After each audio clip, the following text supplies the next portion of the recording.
Hello everyone, I'm Lokya Shakti. Now let us revise Essay 710, Comparative Information. Corresponding figures and comparative financial statements, although they sound similar, they are different in nature.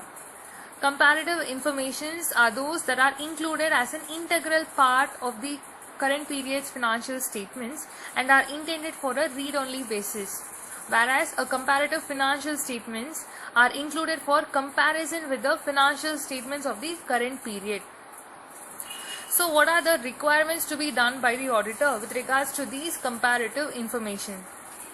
First of all, the auditor needs to see whether there is a comparative information in the financial statements, and if so, whether they are as required by the applicable financial reporting framework and properly classified.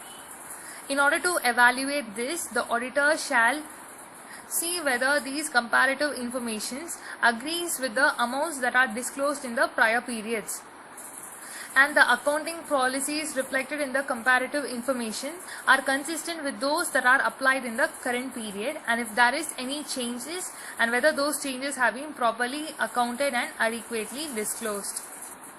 Where the auditor becomes aware of a possible material misstatement in the comparative information, then he shall perform additional audit procedures to obtain sufficient appropriate audit evidence to confirm whether such material misstatement exists or not.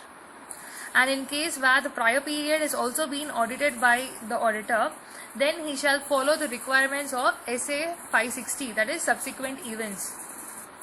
The auditor shall request written representations for all periods referred to in the auditor's report, and he shall obtain a specific written representation regarding any prior period item that is separately disclosed in the current period's statement of profit and loss account.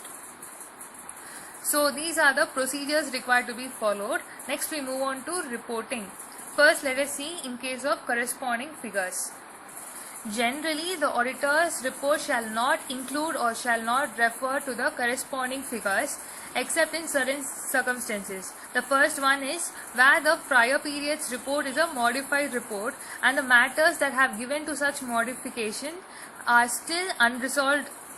Then the auditor shall modify his current period's auditor's opinion, and in the basis for modification paragraph, he shall refer to both the current period's figures as well as the corresponding figures. He shall also state that the modification is due to the effects or the possible effects of the unresolved matter in the prior period. Second situation is where the prior period's report is an unmodified opinion, but the auditor has found a material misstatement in it.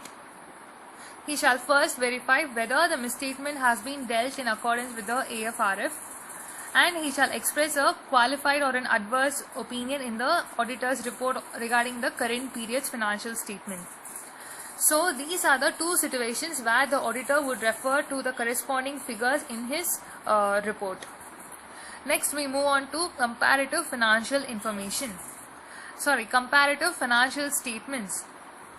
So when a comparative financial information is presented, then the auditor's opinion shall refer to each period for which the financial statements are presented and on which the audit opinion is expressed. In case where the auditor's opinion differs from the opinion that it was previously expressed, then the auditor shall disclose the substantive reasons for such different opinion in the other matter paragraph. So these are the reporting requirements for corresponding figures and comparative financial statements. Besides these, the standard also discusses about one more issue, that is where the prior period is being audited by a predecessor auditor. Then in the other matter paragraph, he shall identify such predecessor auditor, the type of opinion given, and the date of the report in which it was issued shall be mentioned in the other matter paragraph.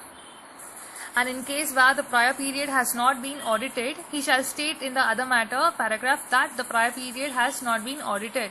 But however, this does not relieve the auditor from obtaining sufficient appropriate audit evidence regarding the appropriateness of the opening balances.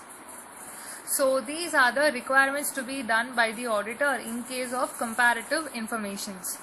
So by this we conclude this standard. I hope it was useful. Thank you for listening.